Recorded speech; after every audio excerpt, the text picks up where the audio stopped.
Hello friends, I hope आप लोग बहुत अच्छे होंगे। और आप लोग जैसा कि सीटेट का जो एग्ज़ाम डेट और उसका जो फॉर्म अप्लाई का डेट आ गया है, तो अगर आप यूपी टीजीटी और जो सीटेट की जो तैयारी लोग किए होंगे या फिर जो अभी टीजीटी का फॉर्म अप्लाई करने वाले हैं, टीजीटी की तैयारी करने वाले हैं, तो उनके लिए कुछ चीज़ें मैं आपको बताने वाला हूँ। तो इस वीडियो में हम लोग पढ़ने वाले हैं सीडीपी, ठीक है। जैसा कि आपके सभी को पता होता है कि सीडीपी बहुत इम्पोर्टेंट चैप्टर होता है और ये हमारे एग्ज़ाम में सीधे सीधे 30 नंबर प्रोवाइड करवा देता है, ठीक दोस्तों। तो यहाँ पर ये आपको जानना बहुत ज़रूरी हो जाता है कि जो सीडीपी है ये कितना खास होने वाला है आपके लिए, ठीक है। मैं बता दूं तो यहाँ पर सबसे पहली चीज़ जो उत्तर प्रदेश शिक्षक पात्रता परीक्षा होती है, ये 2011 का जो मॉडल पेपर मैं कह सकता हूँ जो पेपर आया हुआ है, उनके प्रश्नों का हम लोग एनालिसिस करेंगे और उनका हम लोग प्रयास करेंगे कि किस प्रकार से एग्ज़ाम में क्वेश्चंस आते हैं। और अभी जो 2026 है, जो कि बहुत पुराना पेपर हम लोग उठाने वाले हैं, और लेकिन कभी कभी आप भी ध्यान रखिए कि क्वेश्चंस रिपीट होते हैं बहुत ज़्यादा, ठीक है। तो क्वेश्चन रिपीटेशन का सिस्टम बहुत ही होता है, मतलब कि यूपी टेट में और जो सीटेट का एग्ज़ाम होता है, यहाँ तक कि जो एग्ज़ाम में कुछ उसी टाइप से प्रश्न बना देते हैं, उसी टाइप से आपसे एग्ज़ाम में प्रश्न मिलता रहता है दोस्तों, ठीक है। तो मैं यहाँ पर ये भी बता दूं कि ये जो परीक्षा की तिथि है 13 नवंबर 2011 का जो क्वेश्चन पेपर है सीटेट का सेकेंड पाली का, मैं उसकी बात करने वाला हूँ। तो यहाँ पर उनके लिए क्लास काफ़ी ज़्यादा इम्पोर्टेंट होगी जो 6 से लेके 8 तक, मतलब पेपर सेकेंड जिसको जिन्होंने अप्लाई किया होगा उनके लिए खास होगा, और साथ साथ में पेपर फर्स्ट वाले भी होंगे, क्योंकि सीडीपी दोनों के लिए खास हो जाती है, दोनों का सिलेबस सेम होता है। बट ध्यान रखना है कि पेपर वन वालों के लिए सिलेबस में कुछ छोटी बातें आती हैं, और जो कि पेपर सेकेंड वाले जो होते हैं उनके लिए थोड़ा सा पेपर आप आता है, ठीक है। क्योंकि इसके भी सिलेबस में कुछ पॉइंट्स अलग अलग हैं, ठीक है। ये चीज़ें सबको नहीं पता होता है, लेकिन मैं आप लोगों को ये चीज़ बताना चाहूँगा। यहाँ पर हम लोग 30 प्रश्न होते हैं सीडीपी के, और 30 प्रश्न में से अगर दोस्तों अगर आप 25 प्रश्न भी मान लेते हैं तो बहुत ही शानदार तरीके से आप स्कोर कर सकते हैं, ठीक है। तो यहाँ यूपी टेट का जो सीडीपी सिलेबस है वो मुख्य टॉपिक पेपर 1 पेपर 2 का एक कॉमन पेपर होता है, जिन भी हम लोग चर्चाएं करने वाले हैं, ठीक है। तो इसमें हम टोटल 20 प्रश्नों को सॉल्व करेंगे और उसके बाद 10 प्रश्न हम आपको आने वाले वीडियो में डालेंगे, ठीक है। तो ये चीज़ें हम लोग शुरू करते हैं, आपका समय खराब नहीं करेंगे। तो ये बेसिक चीज़ें हैं जो आप सभी लोग को पता होना चाहिए, और हम नेक्स्ट चलते हैं। जैसा कि आपको यहाँ पर दिखाई दे रहा होगा दोस्तों कि बाल विकास का एक परिचय होता है, ठीक है ना, बाल विकास। और जैसा कि यहाँ पर शब्द भी दिया गया है, बाल मतलब बाल यानी बच्चों से लिया गया है, छोटे छोटे बच्चे जो होते हैं उनका विकास मतलब कि उनका डेवलपमेंट कैसे होता है, उनके बारे में एक छोटा सा इंट्रोडक्शन देना बहुत जरूरी हो जाता है, ठीक है। तो यहाँ पर मैं बताऊंगा कि इसमें है क्या चीज़, जैसे इस सिलेबस के अकॉर्डिंग इसमें क्या क्या चीज़ पूछ लेता है। जैसे कि आपको यहाँ पर दिखाया जा रहा है कि विकास के प्रमुख आयाम क्या होते हैं, मेजर जो है डेवलपमेंट क्या होता है बच्चों के अंदर, उसको बहुत आपको अच्छे से समझना है, ठीक है। तो मेजर डेवलपमेंट के अंदर हम लोग देखेंगे इसमें, जैसे पहला होता है सर्वांगीण विकास के क्षेत्र। तो सर्वांगीण विकास के क्षेत्र में जैसे बच्चे क्या होते हैं, मतलब कि उनका दिमाग और उनका दिल दोनों कनेक्ट होता है, ठीक है ना। इसमें होता क्या चीज़ है, तो इसमें केवल क्या होता है कि विकास केवल शरीर अर्थात शारीरिक ही नहीं होती है, बल्कि मानसिक भी होता है, भावनात्मक भी होता है, और सामाजिक और भाषाई पहलुओं का मेल होता है, जो विकास का एक प्रमुख आयाम होता है, ठीक है ना। सर्वांगीण विकास को मुख्य लोग कहते हैं। तो शरीर का भी होगा, दिमाग का भी होगा, बच्चे भावनात्मक भी होंगे, समाज से भी लोग सीखेंगे, उनके भाषाओं का मेल भी पकड़ते रहते हैं, ठीक है ना। उसके बाद व्यक्तित्व की जो सृजनात्मकता होती है, बच्चों का जो व्यक्तित्व निर्माण के साथ साथ उनकी रचनात्मकता और उनकी अभिव्यक्ति की क्षमता का विकास अत्यंत महत्वपूर्ण होता है। जैसे उनका उनका नेचर कैसा होता है, ठीक है ना, बच्चे किस प्रकार से अपने आप को विकसित कर रहे हैं, और उनके बोलने की क्षमता किस प्रकार विकास हो रहा है, ठीक है। तो ये भी क्या होता है कि उनके व्यक्तित्व की पहचान हो जाती है। विकास की अगर अवस्थाओं की बात करें दोस्तों, तो विकास एक निरंतर चलने वाली प्रक्रिया होती है जो विभिन्न चरणों से होकर गुजरती है। इसको आपको ध्यान रखना है। तो कुछ एग्जाम में पूछता भी है कि भाई विकास की अवस्थाएं कैसी होती हैं, तो आपको ये पता होना चाहिए कि विकास एक निरंतर चलने वाली प्रक्रिया होती है, ये रुकती नहीं है, कंटिन्यू चलती रहती है, ठीक है। ये चीज़ें जैसे कहते हैं ना कि हमारी उम्र कम नहीं होती है, बढ़ती रहती है, मतलब एज बढ़ती है, लेकिन शारीरिक रूप से हमारी शरीर क्या होने लगती है, कम होने लगती है। दूसरा अगर हम लोग यहाँ पर देखते हैं, तो दूसरा दोस्तों यहाँ पर ऐसे दिया गया है कि विकास को प्रभावित करने वाले आधार कौन कौन से होंगे, ठीक है ना, मतलब कि क्या इनको इन्फ्लुएंसिव करने के लिए कौन कौन से डेवलपमेंट होने होते हैं, ठीक है। तो पहली चीज तो होता है हमारा प्राकृतिक बनाम पोषण, ठीक है दोस्तों। प्राकृतिक बनाम पोषण की अगर हम बात करते हैं तो विकास वंशानुक्रम होता है, जीन के माध्यम से होता है। और उसके साथ साथ में हमारे पास जो हमारा पर्यावरण होता है, जैसे हमारा जो परिवार होता है, ठीक है ना, तो फैमिली जो होती है वो होती है, समाज और स्कूल, ये सब अंतःक्रिया के परिणाम होते हैं। तो अगर हमारे पास हमारा इन्वायरमेंट अच्छा है दोस्तों, अगर इन्वायरमेंट अच्छा है, हमारा स्कूल अच्छा है, ठीक है, और उसके बाद में हमारा परिवार अच्छा है, तो यहाँ पर इससे भी विकास क्या होता है कि वंश के आधार पर, जीन्स के माध्यम से होते हैं। अच्छे कॉलेज में, अच्छे स्कूल में बच्चों को अच्छी अच्छी शिक्षा दी जाती हैं, और उसके बाद अच्छे परिवार में, है ना, उनका डीएनए, जैसे माता पिता के लक्षण भी तो काफ़ी प्रभावित होते हैं बच्चों के अंदर, ठीक है ना, ये चीज़ होता है। उसके बाद बाहरी माध्यमों के माध्यम से बच्चे अपने आप को विकसित करते हैं, ठीक है ना। बच्चे अपने आप को क्या करते हैं, बाहर की इन्वायरमेंट से भी अपने आप को विकसित करते हैं। जैसे बाहरी अगर आयामों की बात करें तो टीवी से बच्चे देखते हैं, किताबों से सीखते हैं, और गाड़ी वाड़ी से अपना जो है देखते हैं, सीखते हैं, और जो सामाजिक रूप और मानसिक रूप से बड़ी भूमिका निभाते हैं। तो स्कूल हो गया, सोशल मीडिया हो गया, समाज हो गया, ठीक है ना, दोस्त हो गए, परिवार हो गया, है ना। आज के समय तो बच्चे सोशल मीडिया से काफ़ी ज़्यादा एक्टिव होते हैं, तो इसको ध्यान रखना है कि विकास को प्रभावित करने वाले जो आधार होते हैं, तो उसमें सोशल मीडिया का बहुत ज़्यादा भूमिका होता है, ठीक है ना। जब भी देखो बच्चे, अगर कोई 6 साल का बच्चा, 6 छोड़ दो, अभी कोई 3 साल का बच्चा है और उसको आप फ़ोन का जो है फ़ोन दे दीजिए और टीवी के सामने उसको बैठा दीजिए, तो बहुत ही मज़े से वो क्या करता है, उसको देखते रहता है, ठीक है ना। तो विकास के सिद्धांत क्या है दोस्तों, तो मैं आपको बता दूं कि विकास का जो सिद्धांत होता है, तो बालक विकास निश्चित सिद्धांतों पर आधारित होता है, जो उसके क्रम और गति को निर्धारित करती है, ठीक है। तो बाल विकास का जो निश्चित सिद्धांत होता है वो उसके क्रम और गति पर निर्धारित होता है, मतलब बच्चा धीरे धीरे करके हर चीज़ सीखता है, ठीक है ना। तो ये आपको समझ में आया होगा, ठीक है दोस्तों। तो मैं आपको अगला बताता हूँ अधिगम के बारे में। तो देखो क्या है ना कि थोड़ी थोड़ी चीज़ें समझते रहो, थोड़ी थोड़ी चीज़ें समझने पर ही उसका क्या होता है कि आपको मज़ा आता है। तो जैसा कि अभी आप इसमें देखोगे कि भाई जो अधिगम होता है, ठीक है ना, अधिगम मतलब अधिगम की प्रक्रिया और उसके सिद्धांत क्या है। अधिगम कैसे, लर्निंग इसको हम लोग कहते हैं, ठीक है, इसको बहुत अच्छे से समझिएगा। अधिगम की समझ क्या होती है, आपको समझना है कि अधिगम की समझ कैसे होती है।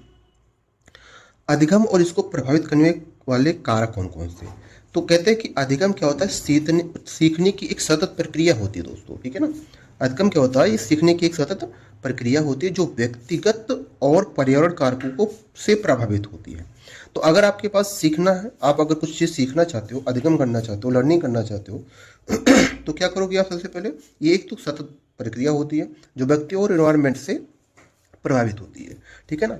तो व्यक्तिगत में जब इससे लोग से मिलेंगे, कोई नई नई आइडिया आएगी, है ना, कुछ चीज़ सोचने समझने की बच्चे की क्षमता विकसित होगी, लोगों से मिलेगा, सोशल मीडिया के माध्यम से मिलेगा, तो इससे क्या होता है कि मतलब एक एक सीख मिलती रहती है, ठीक है ना। उसके बाद अगर मैं आपको बताऊं तो यहाँ पर अधिगम के चक्र होते हैं दोस्तों, ठीक है, क्या होता है, अधिगम का चक्र होता है। तो अधिगम चक्र क्या होता है कि यह सीखने की गति और प्रगति को ग्राफ के माध्यम से दर्शाता है, ठीक है ना। जैसे अभी शुरुआत में कोई बच्चा है, शुरुआत में तो भी उसकी अधिगम लर्निंग छोटी सी है ना, बहुत कम है। उसके बाद कई सारी समस्याएं आ जाती हैं, लेकिन जैसे जैसे बच्चा बड़ा होता है उसके सीखने की क्षमता बढ़ने लगती है, ठीक है ना। लेकिन उसके लिए कुछ इन्वायरमेंट, अच्छी इन्वायरमेंट होना बहुत जरूरी होता है। तो बाधाएं क्या क्या आती हैं, सीखने की समस्या के कारणों की पहचान करना और उपचारात्मक शिक्षण के माध्यम से उन्हें दूर करना, ठीक है ना। बाधाएं अगर मैं करूंगा कि अगर आप किसी बच्चे को सीखने की क्षमता को विकसित नहीं कर पा रहे हैं, तो मतलब कि यह है कि उनके अंदर पहचान करना और उनका जो उपचारात्मक शिक्षण है उसके माध्यम से दूर कर दोगे तो बच्चे सीख नहीं पाएंगे। अब यहाँ पर कुछ आते हैं हमारे जो मनोवैज्ञानिक हैं। अगर अभी मैं बात करूँ कि कुछ मनोवैज्ञानिक हैं जो मतलब बच्चों के बारे में, सीखने के अधिगम के बारे में बताने का प्रयास करते हैं, ठीक है। जैसे कि अभी मैं बताऊं तो पियाजे ने क्या कहा, पियाजे ने कहा संज्ञानात्मक विकास, ठीक है ना। पियाजे ने क्या कहा, संज्ञानात्मक विकास का सिद्धांत दिया। इन्होंने कहा कि बच्चों का मानसिक विकास 4 चरणों से संपन्न होता है, ठीक है ना।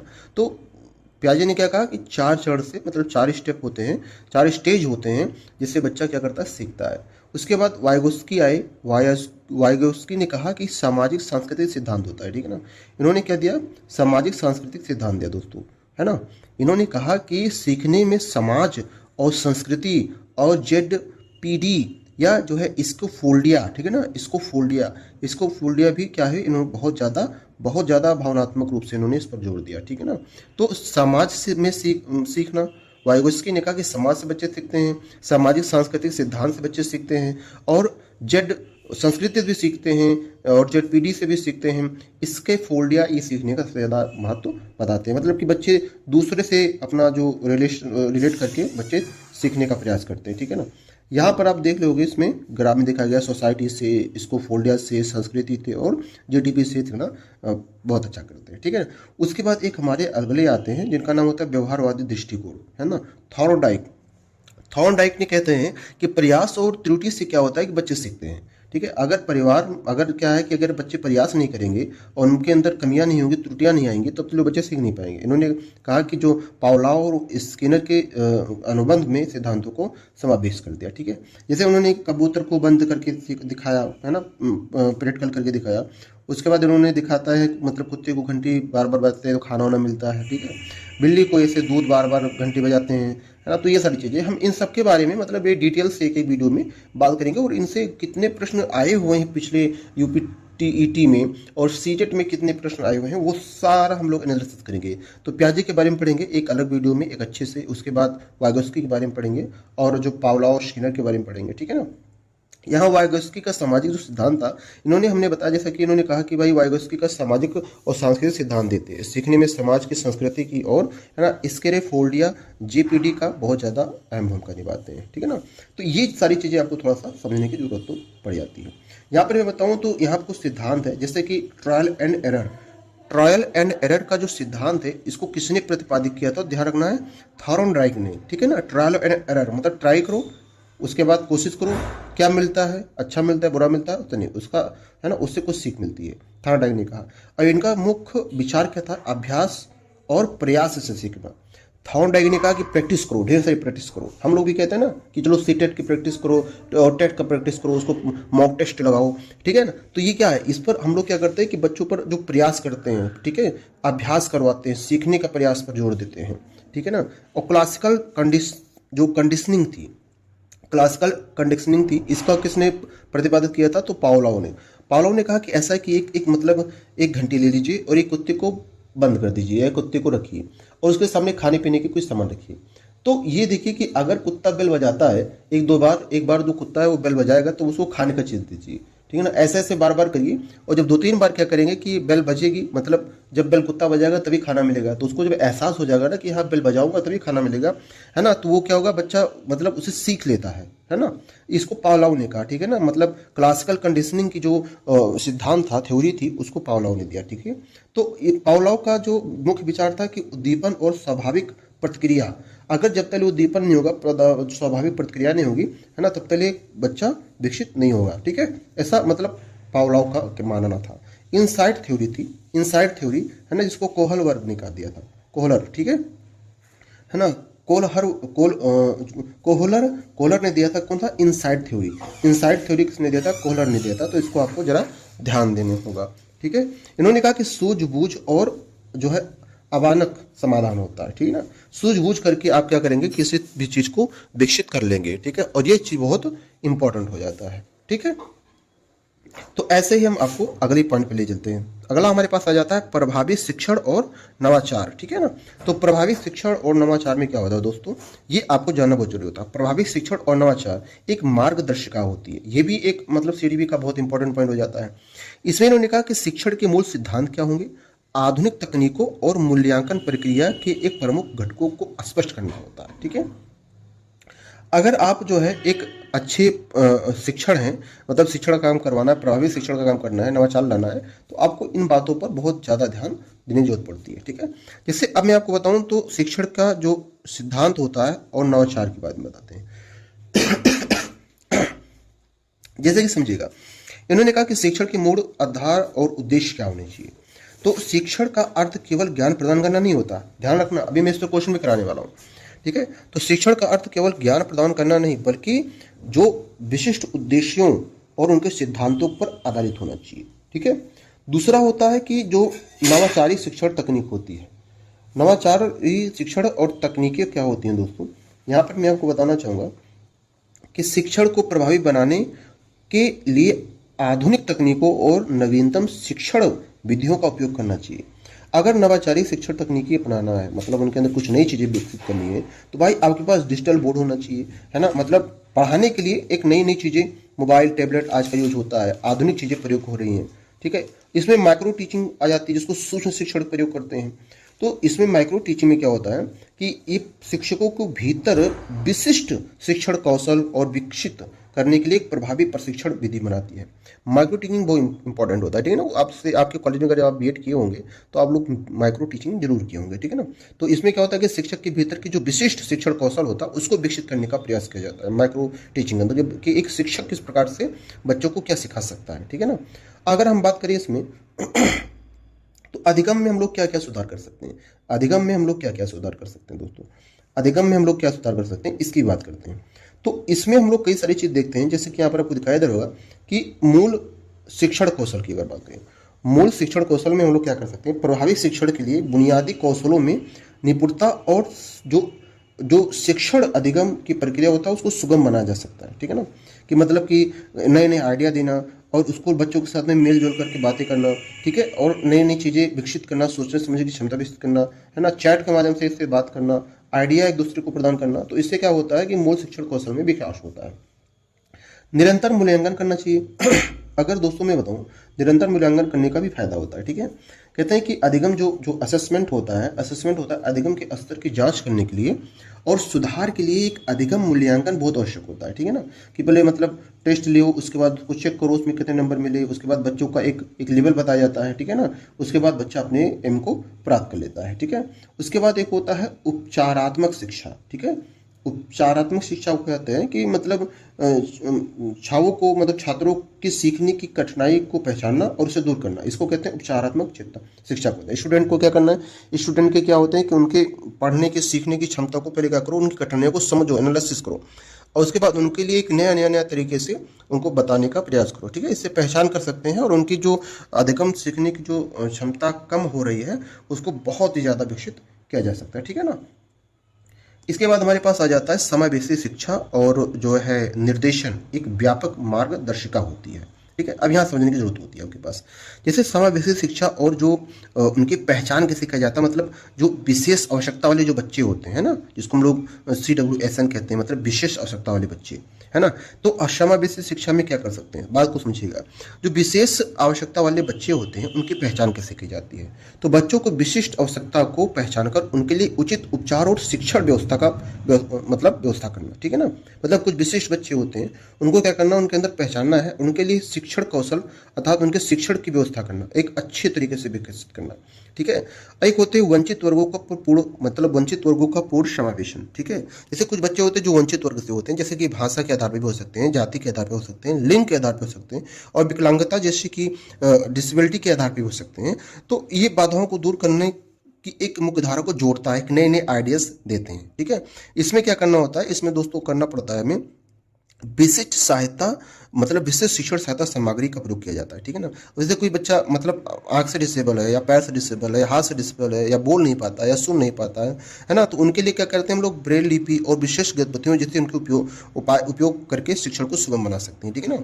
मतलब अभी कोई बच्चा, मतलब कई सारे ऐसे आप स्कूल जाते होंगे, देखते होंगे, टीचर हैं जो अभी पढ़ा रहे हैं, उनको भी टेट की आवश्यकता है, या भी आप जो शिक्षक बन जाएंगे तो आपको वहाँ पर भिन्न भिन्न प्रकार के बच्चे देखने को मिलेंगे जो किसी न किसी प्रकार से, है ना, डिसेबल होते हैं, ठीक है। तो उनको क्या करना, पहचान करना है। ऐसा नहीं कि उनको एक अलग कर दो, अलग कक्षा में बैठा दो, ऐसा कुछ नहीं, सबके साथ पढ़ाओ और मज़ेदार तरीके से पढ़ाओ, लेकिन उनके लिए कुछ एक नई चीज़ें, मतलब एक एक उनके उनके शिक्षण के लिए विशेष प्रबंध करके आप उनको एक अच्छी शिक्षा दे सकते हो और उनके शिक्षण को सुगम बना सकते हो। क्या क्या निर्देश होने चाहिए, तो अगर मैं आपको बता दूं तो यहाँ पे आप समझ सकते हैं कि निर्देशन और परामर्श और उनकी सहायता तंत्र की बात करें तो निर्देशन और जो परामर्श होता है उनका उद्देश्य होता है, तो विद्यार्थियों के जो है विकास के लिए विभिन्न विधियों और प्रकारों के माध्यम से आप मार्गदर्शन प्रदान कर सकते हैं, ठीक है ना। अब जैसे अगर मैं बात करूं क्या क्या कर सकते हैं, तो मजबूत सहयोग तंत्र क्या क्या हो सकते हैं, ठीक है। तो डाइट हो सकता है ना, मनोवैज्ञानिक केंद्र हो सकते हैं, अस्पताल और गैर सरकारी संगठनों की महत्वपूर्ण भूमिकाएं होती हैं, ठीक है ना दोस्तों।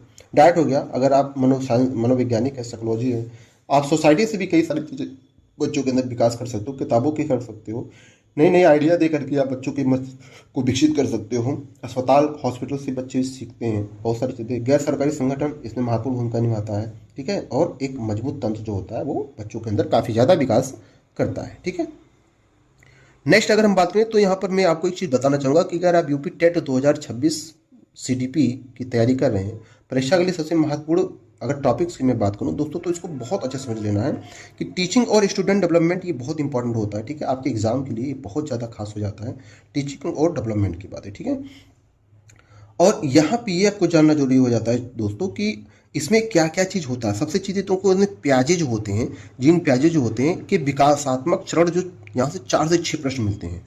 मतलब कि एक होता है कन्वर्सन से, जैसे संरक्षण से, है ना, और जो अहम केंद्रवाद से होता है, और वस्तु अस्थायित्व से होता है। यहाँ से काफ़ी 4 प्रश्न मिल जाते हैं। समावेशी शिक्षा बहुत जरूरी होता है, मतलब विशेष आवश्यकता वाले बच्चे जिनको CWSN कहते हैं, ठीक है। मतलब विशेष आवश्यकता वाले बच्चे जो डिसेबल होते हैं, उनके लिए शिक्षा और समावेशी वातावरण कैसे हो, उनसे प्रश्न काफ़ी ज़्यादा पूछता है ना। और उसके बाद अब मैं बताऊं तो यहाँ पर जो वाइगोस्की और जो है ना कोहल वर्ग थे, वहाँ पे ZPD से और इसको फोल्डिया से, और उनके नैतिक विकास की अवधारणा और विशेष ध्यान देने की जरूरत पड़ती है, क्योंकि यहाँ से प्रश्न डायरेक्टली पूछ लेता है और काफ़ी ज़्यादा मात्रा में यहाँ से क्वेश्चन आते होते हैं इनके पास से, ठीक है।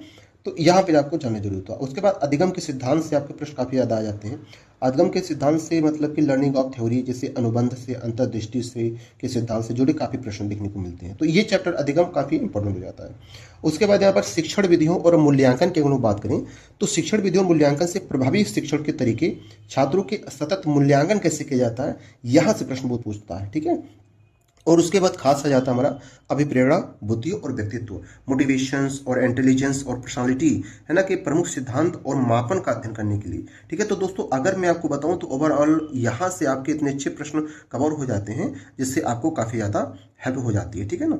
तो यहाँ पर जिन प्याजे के बारे में, माशूकी के बारे में, और उसके बाद अधिगम के सिद्धांत, इन सब से मतलब एक एक से मैं पूरा एक एक बढ़िया वीडियो लेकर आता रहूँगा। उससे संबंधित जो हमारे यूपी टेट में जितने प्रश्न पिछले आए हुए हैं 2011 से लेकर के 2023-22 तक, है ना, उन प्रश्नों का एनालिसिस भी कराऊंगा, और किस प्रकार से नए प्रश्न पूछेगा भी मैं उसको भी आपको अपने इस चैनल पर हेल्प करूंगा और बताऊंगा कि किस प्रकार से प्रश्न आपके आएंगे, और पिछले साल के जो प्रश्न आए हैं उनका एनालिसिस भी करेंगे, ठीक है। तो आप हमारे चैनल को सब्सक्राइब कर लीजिएगा, वीडियो को लाइक कर दीजिएगा, अपने दोस्तों के पास शेयर कर दीजिएगा। इससे एक हमें छोटी सी हेल्प हो जाती है और मुझे मोटिवेट भी मिलता है, जिससे हम आपके लिए एक अच्छी वीडियो, अच्छे टॉपिक और चैप्टर्स भी लेकर आता रहूँगा। कोई प्रॉब्लम आती है तो आप कमेंट करके हमारे से बात कर सकते हैं, ठीक है। तो आप शुरू करते हैं अपने क्वेश्चंस के बारे में दोस्तों, ठीक है। आप लोग इसको बताएंगे अच्छे से और समझने का प्रयास करेंगे कि हाँ किस प्रकार के प्रश्न आपके लिए काफ़ी खास हो जाते हैं यहाँ पे, ठीक है। तो मैं आपको इसी तरह बताते चलता हूँ।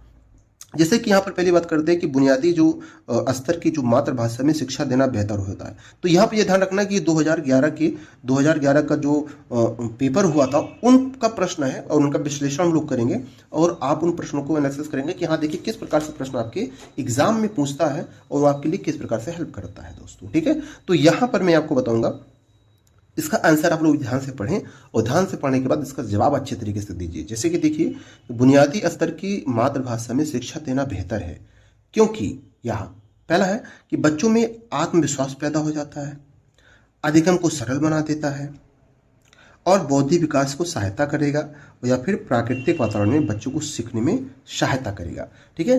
तो अब जरा देखिए, कल्पना करिए अभी आपसे पूछ क्या रहा है, अगर आप विद्यार्थी हैं तो आपको खुद पता होगा कि बुनियादी स्तर पर मातृभाषा में शिक्षा देना बेहतर होता है, ठीक है। क्यों होता है? क्योंकि प्राकृतिक वातावरण में बच्चों को सीखने में सहायता करेगा। यहाँ देखिए, बुनियादी अर्थात प्राथमिक स्तर, जो प्राथमिक स्तर की जो एजुकेशन होता है, बच्चों पर मातृभाषा में शिक्षा देना बेहतर होता है क्योंकि इससे वे अपने आसपास के वातावरण के बारे में जल्दी सीख जाते हैं, ठीक है। तो वातावरण में बच्चे को सीखने में क्या होता है, सहायता होता है। अभी आप जैसे कहीं गांव के हैं और अगर गांव की भाषा में आपको चीज़ पढ़ाया जाता है तो आप उस चीज़ को बहुत अच्छे से एनालिसिस कर लेते हैं, किसी बात को बहुत अच्छे से पकड़ लेते हैं। और अगर शहर के बच्चे हैं तो अगर शहरी टाइप से अगर आपकी वहाँ की जो लोकल लैंग्वेज होती है उसमें अगर आपको कोई चीज़ पढ़ाया जाता है तो आपके लिए काफ़ी ज़्यादा हेल्प हो जाती है और बच्चा बहुत सही सीख लेता है। जो बच्चा जैसे सोचिए, कल्पना करिए आप, कोई बच्चा यूपी बोर्ड का है और वो हिंदी माध्यम से पढ़ा हुआ है, तो अगर जब उसको इंग्लिश माध्यम के कॉलेजेस में जाना पड़ता है तो वो उसको सीख नहीं पाता है, बहुत अच्छी तरीके से अपने आप को विकसित नहीं कर पाता है, ठीक है। लेकिन अगर हिंदी माध्यम का ही बच्चा है और वो हिंदी में सारी चीज़ें सीख रहा है और अपने ऊपर की क्लास को भी हिंदी में सीख लेता है, तो उसके अंदर सोचने की और समझने की क्षमता बहुत ही जल्दी से विकसित हो जाती है, ठीक है। नेक्स्ट प्रश्न आते हैं। लिखा है कि साम पट पर लिखते समय सबसे महत्वपूर्ण बात क्या होता है।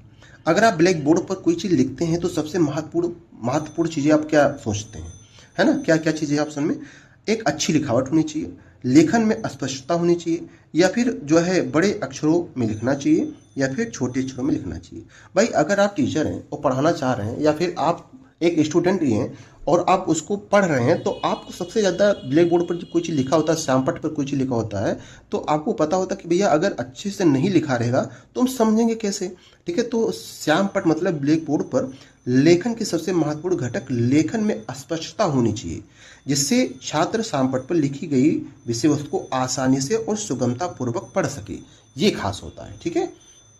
चलिए नेक्स्ट क्वेश्चन पर हम लोग देखते हैं।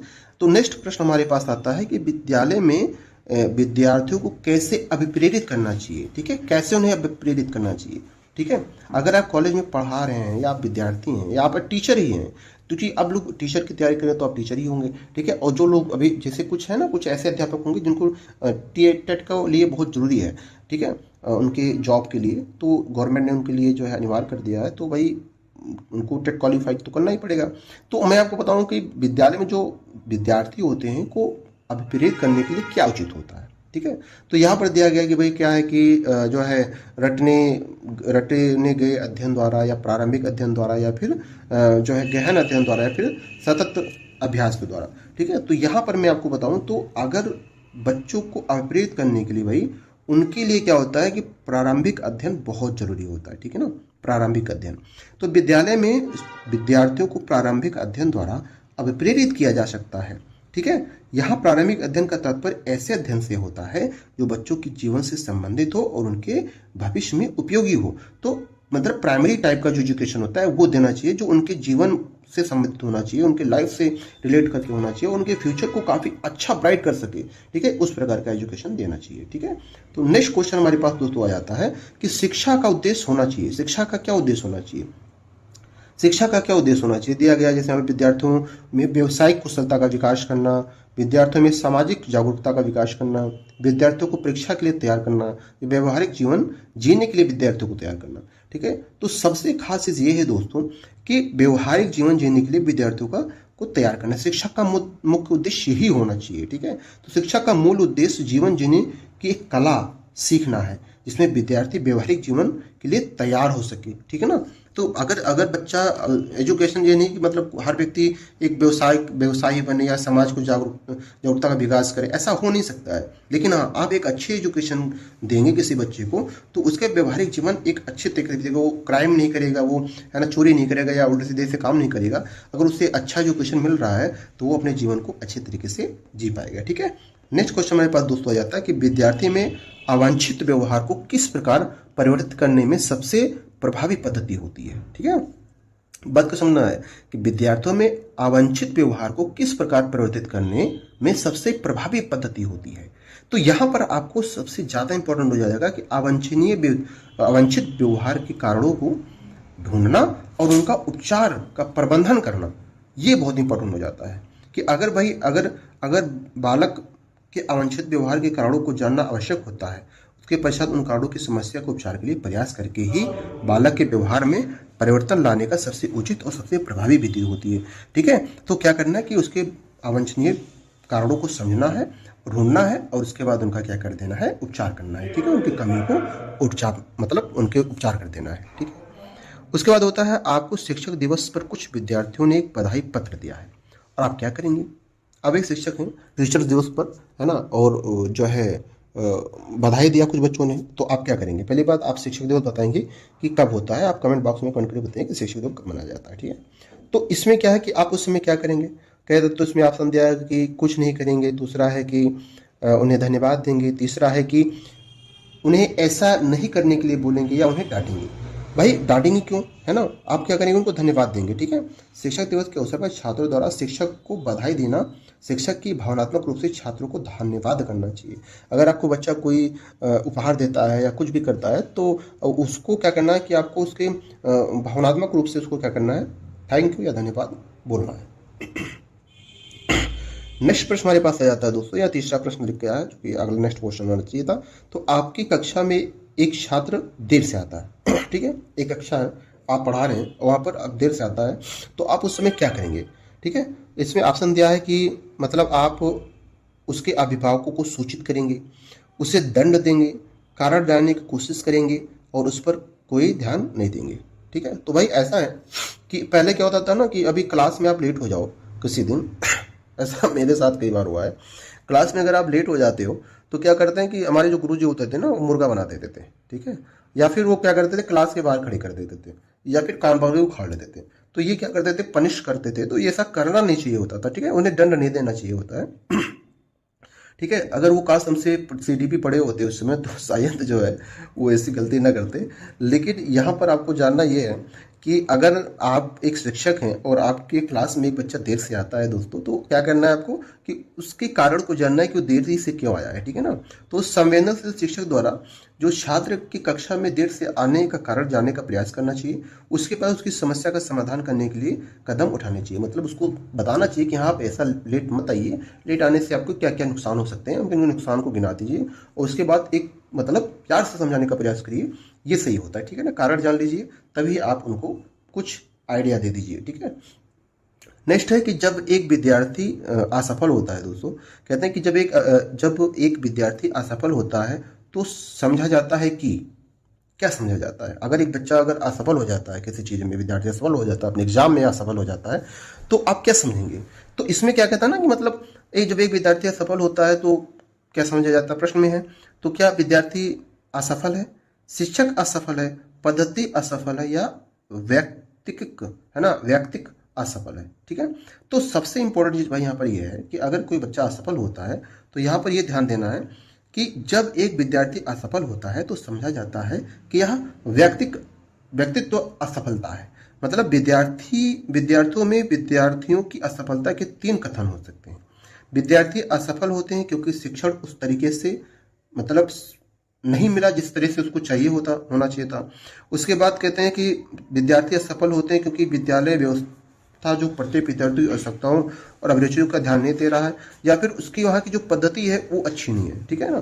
तो असफल कब होगा, जब वो व्यक्तिगत असफलता होती है, ठीक है। तो उसके कई सारे कारण हो सकते हैं, लेकिन एक अच्छा इन्वायरमेंट, एक अच्छा क्लासरूम और एक अच्छे टीचर से बच्चे असफल नहीं होते हैं। मतलब 100% तो कोई नहीं कह सकता, बट ऐसा होता है, ठीक है। किसी विद्यार्थी का सबसे महत्वपूर्ण विशेषता क्या होती है। उत्तरदायित्व की अनुभूति, ईमानदारी, सहनशीलता और आत्मनिर्भरता। एक अच्छे विद्यार्थी की सबसे खास विशेषता होती है आत्मनिर्भरता होती है दोस्तों, ठीक है ना। अगर जब तक आप आत्मनिर्भर नहीं होंगे तब तक ये मजा नहीं आएगा। अभी देखो हमारे प्रधानमंत्री पीएम साहब भी कहते हैं कि आत्मनिर्भर बनो, हमें देश को आत्मनिर्भर बनाना है। यहाँ के जो हमारी युवा हैं, युवा पीढ़ी है, उनको क्या करना है, आत्मनिर्भर बनाना है। तो ये काफ़ी ज़्यादा खास हो जाती है, ठीक है ना। तो एक शिक्षक को ही नहीं, सबको क्या होना चाहिए, आत्मनिर्भर होना चाहिए। किसी विद्यार्थी का सबसे महत्वपूर्ण विशेषता उसके आत्मनिर्भरता पर है। आत्मनिर्भरता मानव व्यवहार में सामाजिक प्रभाव का एक स्वरूप होता है जिसमें एक व्यक्ति अस्पष्ट निर्देशों या किसी प्रतिकारी व्यक्तियों के आदेशों का पालन करता है और एक बालक अपने माता पिता, शिक्षक और अपने बड़ों जनों का आज्ञा का पालन करता है दोस्तों, ठीक है। तो नेक्स्ट हमारे पास क्वेश्चन आ जाता है कि आप किसी कक्षा में पाठ पढ़ा रहे हैं और एक विद्यार्थी विषय से असंबद्ध प्रश्न पूछता है आपसे, तो आप क्या करेंगे, ठीक है। तो भाई ऐसा है कि उसके पास आपके पास 4 ऑप्शन दिए हुए हैं कि आप पढ़ा रहे हो और विद्यार्थी ने आपसे एक प्रश्न पूछा, तो उस असंबद्ध प्रश्न पूछने की अनुमति देंगे, पहला। दूसरा, उसे असंबद्ध पूछने की अनुमति नहीं देंगे। तीसरा, उसे गैर अनुशासनात्मक रूप से व्यवहारित करने का एक दंड देंगे। कक्षा के बाद प्रश्न का उत्तर देंगे। तो देखो, एक अच्छे अध्यापक अगर आप हैं और अगर आपको उसके बारे में प्रश्न का आंसर आपको पता है तो आप उस प्रश्न का उत्तर लास्ट में दे सकते हैं। मतलब कक्ष में शिक्षण प्रक्रिया के दौरान विषय वस्तु में असंबद्ध प्रश्न पूछना अध्यापक द्वारा बाद में प्रश्न का उत्तर देना सर्वोत्तम होता है, ताकि कक्षा कक्ष में शिक्षण प्रक्रिया में किसी प्रकार का अवरोध ना आए और अनुशासित रूप से शिक्षा का कार्य चलता रहे। मतलब आपको प्रश्न का उत्तर देना है, लेकिन आप उसको लास्ट में देंगे। ये नहीं कि आप अपने जो आप पाठ पढ़ा रहे हो, है ना, उसको छोड़ करके उस प्रश्न का जवाब देना। ये क्या होगा कि एक बच्चे की वजह से कई सारे बच्चों का माइंड जो है सेटअप चेंज हो जाता है। ठीक है, नेक्स्ट हमारे पास प्रश्न आ जाता है कि एक सामान्य 12 वर्ष की आयु के बच्चे में सबसे अधिक होना संभव है। क्या होता है बच्चों में? कहते हैं कुल ग्रॉस समन्वय की कठिनाई होती है, वयस्कों की खुश करने के लिए दुविधा की अनुभूति होती है। अब और यहाँ में उसकी इच्छाओं को सीमित करना होता है और समवयस्कों के अनुमोदन के लिए बेचैनी होती है। 12 वर्ष का लड़का है, उसके अंदर सबसे ज्यादा क्या संभव होगा भाई? समवयस्कों के अनुकूलन के लिए बेचैनी। किशोर अवस्था 9 वर्ष से लेकर 12 वर्ष की प्रमुख विशेषता मानी जाती है। इस अवस्था में बच्चे औपचारिक शिक्षा द्वारा समाज और संस्कृति की कुछ सरल और प्रारंभिक कौशलों को सीखना चाहते हैं। 9 से 12 वर्ष के लड़कों के अंदर कोई नई नई चीजें सीखने की इच्छा होती है। ठीक है, बेचैनी होती है कि हाँ मुझे क्या क्या चीज कहाँ से मिल जाए। समय अनुशासन का केवल मतलब का उपयोग योग्यता, आत्म अनुशासन और सामाजिक अनुमोदन के नियमों आदि का अध्ययन करते हैं। इसलिए कहते हैं कि जब बच्चा 8 से 12 वर्ष का हो या 9 से 12 वर्ष का बच्चा हो, तो उसको एक नए इन्वायरमेंट में, एक ऐसे इन्वायरमेंट में ढाल देना चाहिए जिससे उसके अंदर कोई भी चीज़ सीखने समझने की क्षमता खूब अच्छे से विकसित हो। एक अच्छा इन्वायरमेंट होना चाहिए, एक अच्छा परिवार होना चाहिए, एक अच्छा विद्यालय होना चाहिए, एक अच्छा समाज होना चाहिए जहाँ पर बच्चे खूब विकसित हो जाते हैं। ठीक है, नेक्स्ट प्रश्न आता है हमारे पास दोस्तों नेक्स्ट प्रश्न आता है कि विद्यालय से विद्यार्थियों का भाग जाने का कारण क्या होता है। ठीक है, ऐसे क्या क्या कारण हैं जिससे बच्चे क्या होते हैं, विद्यालय छोड़कर भाग जाते हैं। ठीक है, चलिए देखते हैं। कहता है कि पहला है कि कक्षा में जो है शिक्षण में रुचि का अभाव होता है, तो बच्चे भाग जाते हैं, है ना। विद्यार्थियों में अध्ययन में रुचि का अभाव होता है और विद्यार्थियों को दंड नहीं देना या समय के प्रति शिक्षक की निष्ठा अभिवृद्धि होती है। दोस्तों देखिए, विद्यालय से जो विद्यार्थी के भाग जाने का कारण क्या होता है कि समस्या के प्रति शिक्षकों की, है ना, निग्ध अभिवृद्धि। कहने मतलब है कि विद्यार्थी द्वारा विद्यालय से भाग जाने की प्रवृत्ति का मुख्य कारण हो सकते हैं कि छात्रों की समस्या के प्रति शिक्षकों का असंवेदनशीलता। मतलब कि जो बच्चे हैं उनकी कुछ जो समस्या है, शिक्षक उसको अच्छे से क्लियर नहीं कर पा रहा है या उसको नहीं से मतलब उसको नहीं बता पा रहा उस तरह से, या विद्यालय के वातावरण में अप्रजातांत्रिक स्वरूप है, मतलब विद्यालय का वातावरण जो है बहुत अच्छा नहीं है, या छात्रों की सुरक्षा की भावना का अभाव है, वहाँ पर उनका सुरक्षा नहीं हो पा रही है ना। कई प्रकार की सारी चीज़ें होती हैं। और शिक्षण कार्य का मतलब रुचिकार रूप से न चलना, मतलब अगर अच्छे से क्लास नहीं चल रहा है, वहाँ पर उनकी सेफ्टी नहीं है और वहाँ पर का जो मतलब वातावरण है वो बहुत अच्छा नहीं है, या फिर जो है वहाँ के शिक्षक बहुत ज़्यादा संवेदनशील नहीं है बच्चों के प्रश्नों को लेकर के, तो यहाँ पर क्या होगी कि समस्या के प्रति शिक्षक की जो निबंध अभिवृद्धि होगी। ठीक है ना। तो यहाँ पर नेक्स्ट प्रश्न हमारे पास दोस्तों आ जाता है कि विद्यार्थियों में भ्रम श्रम के प्रति रुचि का विकास करने। ठीक है, विद्यार्थियों में श्रम के प्रति रुचि का विकास करने के लिए आप क्या क्या करेंगे? शिक्षक अपने श्रम में प्रवृत्ति दिखाएगा, शिक्षक श्रम के महत्व का व्याख्यान करेगा, समय समय पर विद्यार्थियों को श्रम का अवसर देगा या विद्यार्थियों को श्रम करने के लिए लोगों का उदाहरण देगा। देखिए क्या है कि समय समय पर विद्यार्थियों को श्रम का अवसर देगा। ठीक है ना, छात्रों को समय समय पर श्रम का अवसर दे करके उनमें श्रम संस्कृति का विकास किया जा सकता है। इसलिए आजकल विद्यार्थियों में एनएसएस या एनसीसी और खेलकूद जैसे कार्यों को विद्यालय में पाठ्यक्रम में लागू किया गया है, जिससे कि बच्चों के अंदर मेहनत और श्रम करने की रुचि पैदा हो सके।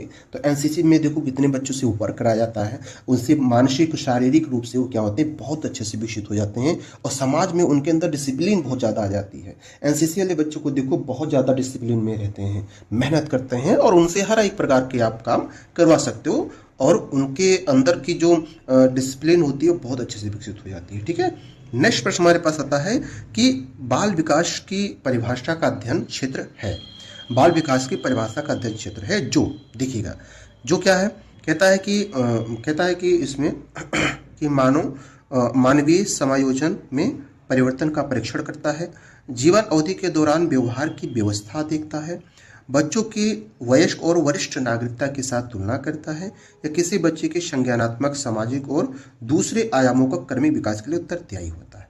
देखिए अभी मैंने इससे पहले आपको बताया था ना, जो अभी मैंने स्टार्टिंग में आपको बताया था कि बाल विकास के अंदर, तो जैसा कि हमने आपसे बताया ना, किसी बच्चे के अंदर संज्ञानात्मक और जो है सामाजिक और दूसरे आयामों का कर्मी विकास के लिए उत्तरदायी होता है। तो कहते हैं कि बाल विकास में मनुष्य को जन्म से लेकर के किशोर अवस्था तक के अंत तक उनमें होने वाले जैविक और मनोवैज्ञानिक परिवर्तनों को कहा जाता है। जब वे धीरे धीरे परिपक्व अर्थात मेच्योर होते हैं, अधिक स्वतंत्रता की ओर बढ़ते हैं, जैसे जैसे वो मेच्योर होने लगते हैं, उनको वो इंडिपेंडेंस होने लगते हैं, वो आपको बहुत ज़्यादा स्वतंत्रता की ओर बढ़ाने लगते हैं, और व्यक्ति का विकास जैविक और सामाजिक दोनों प्रक्रियाओं के कर्मी विकास से जोड़ा जाता है या फिर विकास से होता है। जब तक वो अपने जैविक विकास नहीं करेंगे, मतलब शरीर के विकास नहीं करेंगे, दिमाग का विकास नहीं करेंगे, और समाज दोनों की प्रक्रिया उनके विकास में बहुत काफ़ी महत्वपूर्ण होता है। तो यहाँ पर ध्यान रखना है, संज्ञानात्मक और समाज और दूसरे आयामों से बच्चे क्या होते हैं, बहुत ज़्यादा विकसित हो जाते हैं। ठीक है ना। नेक्स्ट प्रश्न हमारे पास दोस्तों यहाँ पर आ जाता है कि भाई इस प्राथमिक शिक्षा के लिए बाल मनोविज्ञान का ज्ञान आवश्यक है, क्योंकि बाल मनोविज्ञान किस प्रकार से आवश्यक है। तो जरा देखिए प्रश्न इसमें क्या क्या आंसर है कि बच्चों को अनुशासित बनाने में सहायक होता है। भाई बाल मनोविज्ञान क्यों अनुशासित करेगा? परीक्षा के परिणाम में उन्नति होती है? बिल्कुल नहीं, इससे उससे कोई फर्क नहीं पड़ता है। मतलब फर्क पड़ता है बट इस प्रश्न के अकॉर्डिंग नहीं होता है। और यह बच्चों को अभिप्रेरित करने के लिए सुविधाजनक तरीका बन जाता है। तो ऐसा कुछ नहीं होता है। यहाँ पर नेक्स्ट प्रश्न आंसर हमारे पास आता है कि यह बच्चों के व्यवहार को समझने में शिक्षक की सहायता करता है। बिल्कुल, बाल मनोविज्ञान क्या होता है, जब एक शिक्षक बाल मनोविज्ञान पढ़ता है, प्राथमिक शिक्षक, तो क्या करता है कि शिक्षक को बाल मनोविज्ञान का ज्ञान होता है, अति आवश्यक होना भी चाहिए, क्योंकि इसके द्वारा शिक्षक बालक के व्यवहार को आसानी से समझ सकता है तथा अपने शिक्षण कार्य सुचारू रूप से चला सकता है। जब बच्चों के व्यवहार, जब तक आपको नहीं उसके व्यवहार को पढ़ पाओगे तब तक आप एक अच्छे शिक्षक कैसे बनोगे? आप बच्चों की एक्टिविटी को नहीं समझ पाओगे। नेक्स्ट प्रश्न आता है कि मानवीय मूल जो प्रकृति में सर्वत्रिक है के विकास का क्या अर्थ होता है? तो इसका अर्थ होता है अंगीकरण। ठीक है। तो रघुवेंद्र मुखर्जी ने लिखा है कि समाज मूल्य समाज द्वारा मान्य प्राप्त उद्देश्यों एवं लक्ष्य हैं, जिनका समाजीकरण व्यक्ति और समाजीकरण प्रक्रिया के माध्यम से होता है और बाद में वे व्यक्तिगत ज्ञान और अभिलाषाएं बन जाती हैं। अर्थात मानवीय मूल्यों का पीढ़ी दर पीढ़ी अंगीकरण होता है और इस प्रकार उनका विकास पीढ़ी दर पीढ़ी होता रहता है। इनका कहना मतलब ये है कि मानवीय मूल में प्रकृति का में सार्वत्रिक है, मतलब एक पीढ़ी से दूसरी पीढ़ी में हमारे जो गुण होते हैं, जो हमारे जो विशेषताएं होती हैं, वो हमारे जो लक्षण होते हैं, जो उद्देश्य होते हैं, लक्ष्य होते हैं, वो एक मतलब पीढ़ी से दूसरी पीढ़ी में जाते हैं। तो उसका मतलब हो जाता है कि अंगीकरण होता है। ठीक है। नेक्स्ट पॉइंट हमारे पास आ जाता है दोस्तों यहाँ पे कि अपने शिक्षार्थियों, अपने विद्यार्थियों को समझने के लिए एक शिक्षक में अच्छी जानकारी होती चाहिए, है ना। तो अपने विद्यार्थियों को समझने के लिए एक शिक्षक में अच्छी जानकारी होनी चाहिए। तो किस प्रकार की जानकारी होनी चाहिए? कह रहा है कि बाल मनोविज्ञान की, या बच्चों को समझने की प्रकृति की, या विषय की वस्तु के प्रति विद्यार्थियों की मत की, या उपरोक्त सभी की। तो भाई ऐसा ना सभी की जानकारी होनी चाहिए कि अपने विद्यार्थियों को समझने के लिए शिक्षक के अंदर आवश्यक गुण क्या होना चाहिए कि वो बाल मनोविज्ञान को अच्छे से समझ ले, उसके बच्चों की बुद्धि स्तर को समझना बहुत जरूरी होता है, बच्चों की अभिरुचि की समझ होनी चाहिए, बच्चों की समस्या के बारे में समझना बहुत जरूरी हो जाता है। ठीक है। नेक्स्ट प्रश्न में आ जाते हैं हमारे पास कि निम्न में से किस स्तर में बच्चे अपने, है ना, समवयस्क वर्ग की सक्रिय सदस्यता बनते हैं? अब बच्चे किस अवस्था में मतलब बहुत ज़्यादा एक्टिव होते हैं? ठीक है ना, अपने समवयस्क मतलब अपने बराबरी के बच्चों के साथ में। तो किशोर अवस्था, प्रौढ़ावस्था, प्राक बाल्यावस्था और बाल्यावस्था। तो बाल्यावस्था में बच्चे अपने समवर्ग के सक्रिय सदस्य बनते हैं। इस समय बालक अपना अधिक से अधिक समय अपने सम, है ना, वयस्कों के साथ बातचीत करने का प्रयास करते हैं। मतलब अपने बराबरी के बच्चे, अपनी उम्र के बच्चे, है ना, उन्हीं से बात करना ज़्यादा पसंद करते हैं। अभी देखो छोटे बच्चे होते हैं ना, वो छोटे बच्चे, जैसे मान लो कोई 5 साल का बच्चा है, ठीक है, तो 5 साल का बच्चा अपने 5 साल के बच्चों के साथ भी क्या करेगा, खेलने कूदने में मजा करेगा। ठीक है, उन्हीं के साथ तरफ आकर्षित होने लगता है। ये नहीं कि 5 साल का बच्चा अगर 50 साल के बुढ़े के साथ हो गया या 12 साल के बच्चों के साथ हो गया तो उसमें कोई इंटरेस्ट नहीं दिखाएगा। तो वो क्या करता है, अपने सम वर्ग मतलब कि बाल वर्ग के जो बच्चे होते हैं, मतलब छोटी उम्र के जो बच्चे होते हैं, वो उनके साथ में काफ़ी ज़्यादा व्यवहार रखते हैं। ठीक है। तो अगला प्रश्न होता है कि मनोविज्ञान का संबंध किससे है? तो मनोविज्ञान का संबंध है कि मन के प्रकार का अन्वेषण करना। ठीक है, मन के प्रकार के अन्वेषण करना ही मनोविज्ञान कहलाता है। ठीक है ना। तो मन के प्रकार का अन्वेषण मतलब उनके बारे में जानकारी, उनके बारे में खोज करना ही मनोविज्ञान कहलाता है। अंतिम प्रश्न हमारे पास दोस्तों आ जाता है, अंतिम प्रश्न हमारे पास आता है, प्रतिभाशाली होने का संकेत निम्नलिखित में से क्या नहीं है? प्रतिभाशाली होने का संकेत निम्नलिखित में से क्या नहीं है? विचारों में सृजनात्मकता, दूसरे से वाद विवाद करना, अभिव्यक्ति में अनूठापन करना या कौशल करना। ठीक है, 4 ऑप्शन आपके पास है। ठीक है, क्या है? प्रतिभाशाली होने का संकेत निम्नलिखित में से क्या नहीं है? ऐसा क्या है जिसमें आप प्रतिभाशाली नहीं दिखेंगे? विचारों में सृजनात्मकता, दूसरों से वाद विवाद करना, है ना, अभिव्यक्ति में अनूठापन और कौशल। तो दोस्तों ये प्रश्न मैं आपके लिए छोड़ता हूँ, है ना, इसका जवाब आप हमें देंगे। ठीक है, और हमें बताएंगे कि हाँ इसका क्या आंसर बनेगा। ठीक है, तो ये कमेंट बॉक्स में आप कमेंट करके बताइएगा कि इसका आंसर क्या होगा। उसके बाद इसका आंसर हम लोग नेक्स्ट वीडियो में इसके सेकंड पार्ट में देखेंगे, जो कि हम उसमें प्रश्न करवाएंगे आपके लिए। उसमें प्रश्न हम करवाएंगे आपके लिए 21 से लेकर के, ठीक है, 30 तक। ठीक है, क्योंकि अभी 10 प्रश्न आपको आपके जो 2011 का जो सेट है इसमें छूट रहा है, तो छूटेगा नहीं, मैं इसको अभी आने वाले नेक्स्ट वीडियो में, है ना, बताऊंगा। और उसके लिए क्या करना है आपको? हमारे चैनल को क्या कर लेना है? सब्सक्राइब कर लेना है दोस्तों। ठीक है, चैनल को सब्सक्राइब कर लीजिए और देखने के लिए हमारे वीडियो को बहुत बहुत धन्यवाद। और अपने दोस्तों के पास शेयर जरूर कर लीजिएगा और हमारे वीडियो को लाइक करिएगा और कमेंट करके बताइएगा कि आपको कितना मजा आया इस वीडियो को देखने के बाद। ठीक है, तो आपका जो इसमें मैं आपको बता दूं कि आपका मैं एसएसटी का जो एनसीईआरटी है, ठीक है, एनसीईआरटी बुक में जैसे हिस्ट्री हो गया, ज्योग्राफी हो गया और पॉलिटी हो गया, इकोनॉमी हो गया। ठीक है, तो एसएसटी का हम आपका क्या करेंगे? संपूर्ण पीवाईक्यू, मतलब जो प्रीवियस सेट क्वेश्चन पेपर है, और एनसीईआरटी की जो बुक में जो मोस्ट इंपॉर्टेंट टॉपिक्स हैं और जो चैप्टर हैं उनको कवर कराऊंगा। तो उसको देखने के लिए क्या करना है कि आपको हमारे चैनल को सब्सक्राइब कर लेना है और अपने दोस्तों को शेयर कर देना है। मिलते हैं नेक्स्ट वीडियो में, तब तक के लिए दोस्तों नमस्कार।